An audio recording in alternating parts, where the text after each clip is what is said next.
আর এই মুহূর্তে একটা ব্রেকিং নিউজ, দুর্ঘটনা সংক্রান্ত খবর। রায়গঞ্জে পথ দুর্ঘটনায় মৃত্যু হলো 3 জনের, আহত হয়েছেন 7 জন। এ বিষয়ে জানবো, আমাদের সঙ্গে রয়েছে প্রতিনিধি মুক্তা। কিভাবে ঘটলো এই মর্মান্তিক দুর্ঘটনা?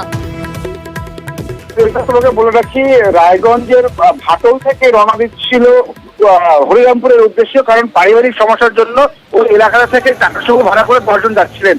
আর 34 নম্বর জাতীয় সড়ক ওঠার মুখেই বাংলার এলাকাতে সেখানে লরি এবং টাটা সুমোর মুখোমুখি সংঘর্ষ হয়। সেখানে কিন্তু 10 জনে আহত হয়, রাতেই কিন্তু একজন মারা গিয়েছে, আর সকালে আরো 3 জন মারা গেছে। তাহলে মৃত সংখ্যা বেড়ে দাঁড়ালো 3। সেই কারণে ঘটনাটি ঘটেছে রায়গঞ্জে। তোমাকে বলি যে ওই এলাকায় এক পরিবারের সমস্যা ছিল, যে মেয়েদের বাড়ির সমস্যা ছিল শ্বশুর বাড়িতে, সেই সমস্যা মেটানোর জন্য এলাকাতে যাচ্ছিলেন। সেখানে তৃণমূলের সদস্যও ছিলেন এবং আরো আশেপাশে যারা আত্মীয় স্বজন ছিল তারা কিন্তু সেই সমস্যা মেটানো যাচ্ছিলেন। তখনই কিন্তু এই ঘটনাটি ঘটে। এই ঘটনার পরে কিন্তু রায়গঞ্জ থানার পুলিশ বাহিনী কিন্তু তাদেরকে উদ্ধার করে আনে রায়গঞ্জ মেডিকেল কলেজে। 7 জন চিকিৎসাধীন রয়েছেন। পরে এই যে 3 জনের মৃত্যুতে এলাকায় একেবারে শোকের ছায়া।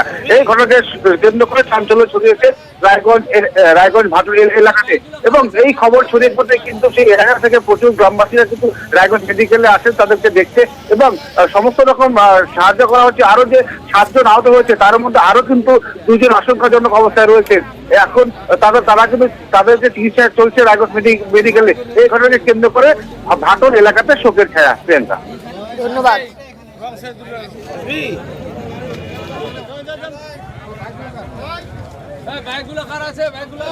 সবাই পাশাপাশি একটা ফ্যামিলি, ওদিক থেকে মালদা থেকে কাদের দিক থেকে যাচ্ছিল, মুখোমুখি সংঘর্ষ।